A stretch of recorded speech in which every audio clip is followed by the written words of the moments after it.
और राजनीति शास्त्र की शुरुआत करेंगे। सबसे पहले बात होगी छिंदवाड़ा की, जो कि हाई प्रोफाइल सीट अब बन चुकी है। बता दें आपको कि विवेक बंटी साहू यहां से बीजेपी प्रत्याशी हैं और उन्होंने अपना नामांकन दाखिल कर दिया है।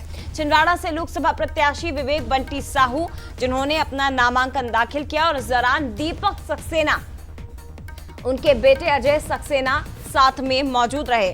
दावा किया गया है बंटी साहू की ओर से कि इस बार छिंदवाड़ा में कमल खिलेगा। बड़ी बात है, छिंदवाड़ा अवैध गढ़ है कांग्रेस का और खासतौर पर कमलनाथ का। देखिए 2023 में भले ही मध्य प्रदेश में बीजेपी की सरकार बन गई हो, लेकिन छिंदवाड़ा जिले की सातों सीटें कांग्रेस ने जीत ली। इससे आप अंदाजा लगा सकते हैं कि इस सीट पर नाथ परिवार का किस कदर प्रभाव रहा होगा। केवल एक बार अगर छोड़ दिया जाए तो उसके बाद से कभी बीजेपी आजादी के बाद केवल 97 में ये सीट जीती गई थी, लेकिन उसके बाद कभी बीजेपी इस सीट को नहीं जीत सकी है। लेकिन इस बार 2024 में प्रयास है कि सीट छिंदवाड़ा की बीजेपी की झोली में आ गिरे। तो आपको बता दें, आज नामांकन दाखिल करने के लिए पहले चरण चुनाव के लिए आज आखिरी दिन है। दोपहर 3 बजे तक आज नामांकन किए जाएंगे। तो वहीं विवेक बंटी साहू ने अपना नामांकन दाखिल कर दिया है। छिंदवाड़ा से बीजेपी ने उन्हें लोकसभा का प्रत्याशी बनाया है। तो आपको बता दें कि कमलनाथ के करीबी रहे दीपक सक्सेना के बेटे अजय सक्सेना, जो कि अभी कुछ ही दिन पहले बीजेपी में शामिल हुए हैं, वो भी उनके साथ नामांकन के दौरान मौजूद रहे। तो ये तस्वीर आप देखिए, नकुलनाथ बंटी साहू। बड़ा दिलचस्प मुकाबला छिंदवाड़ा में होने जा रहा है।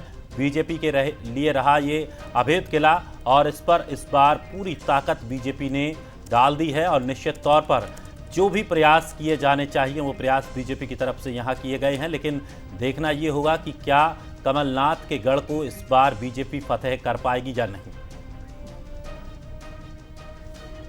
और बीजेपी प्रत्याशी बंटी साहू इस सीट को लेकर काफी आश्वस्त भी नजर आ रहे हैं। उनका कहना है कि इस बार यहाँ पर कमल खिलेगा।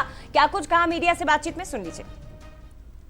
अभी परिवार के साथ आकर के मैंने नामांकन दाखिल किया है। अभी हमारे प्रदेश के यशस्वी मुख्यमंत्री माननीय डॉक्टर मोहन यादव जी, हमारे प्रदेश के एसपी और शुभंकर प्रदेश अध्यक्ष सम्मानीय बीडी भाई साहब जी, हमारे कैबिनेट मंत्री श्री प्रहलाद जी भाई साहब भी आ रहे हैं और एक बड़ी जनसभा होगी और उनके साथ भी आकर के मैं नामांकन दाखिल करूंगा।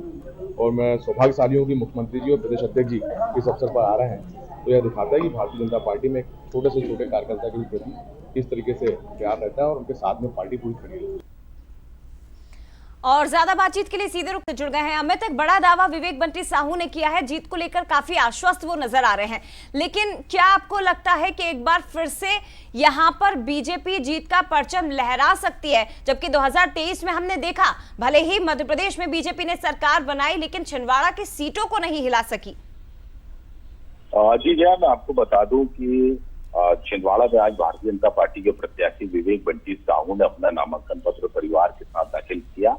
नामांकन पत्र दाखिल करने के पहले वो विधि विधान से पूजन अर्चन किए और मंदिर गए। उसके बाद नामांकन उन्होंने कलेक्ट्रेट में दाखिल किया। आपको बता दूं कि छिंदवाड़ा सीट जो है वो प्रतिष्ठित सीट है और यहाँ पर कमलनाथ का गढ़ माना जाता है। इसको लेकर भारतीय जनता पार्टी ने काफी तैयारी कर रखी है। आज जो है प्रदेश के मुख्यमंत्री जो है वो छिंदवाड़ा पहुंच रहे हैं, प्रदेश अध्यक्ष छिंदवाड़ा पहुंच रहे हैं, बड़े नेता छिंदवाड़ा आ रहे हैं। तो नामांकन सभा छिंदवाड़ा में होने जा रही है, जिसपे एक तरह से भारतीय जनता पार्टी अपना शक्ति प्रदर्शन भी करेगी। आपको बता दूं कि बीते दिनों जो है दीपक सक्सेना ने अपने सभी पदों से इस्तीफा दिया था और उनके सुपुत्र, छोटे सुपुत्र जो है अजय सक्सेना, उन्होंने भारतीय जनता पार्टी का दामन थामा। इसके बाद वे विवेक बंटी साहू के कंधे से कंधा मिलाकर चल रहे हैं। आज भी नामांकन पत्र दाखिल करते समय भी वे साथ में थे। एक तरह से राजनीतिक रूप से एक वातावरण बदला हुआ छिंदवाड़ा में दिखाई दे रहा है। भाजपा अपनी पूरी ताकत यहाँ पर लगा रही है। निश्चित रूप से हम कह सकते हैं कि विधानसभा में जिस प्रकार का परिणाम आया है उससे इतर भारतीय जनता पार्टी परिणाम लाने का प्रयास कर रही है। मिशन पूरी ताकत जो है भारतीय जनता पार्टी ने आज झोंकी हुई है। जी बिल्कुल, एड़ी चोटी का जोर अमित यहाँ पर लगाया जा रहा है और इस सीट को जीतने के लिए, इस गढ़ को जीतने के लिए बीजेपी इस वक्त हर संभव प्रयास करती हुई नजर भी आ रही है। और आपको एक बार फिर से बता दें कि कल नकुलनाथ जो कांग्रेस के प्रत्याशी हैं, उन्होंने नामांकन दाखिल कर दिया।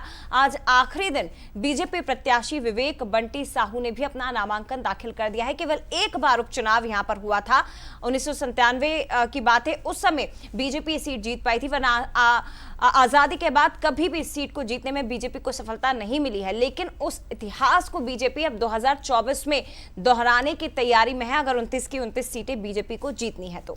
निश्चित तौर पर एक बड़ा टारगेट यहां बीजेपी लेकर चल रही है और बीजेपी ने प्रयास भी बहुत पहले से ही शुरू कर दिए थे। खास करके विधानसभा चुनाव के दौरान से ही हमने देखा था, जब विवेक बंटी साहू वहां पर भी मैदान में छिंदवाड़ा सीट से थे, लेकिन उस समय बीजेपी को कामयाबी नहीं मिल पाई। लेकिन वो जो तैयारियां थी तब से सतत चली आ रही थी और अब ये देखा जा रहा है कि जिस तरह से छिंदवाड़ा में अब माहौल बदला है, निश्चित तौर पर बीजेपी को काफी उम्मीदें इस सीट पर देख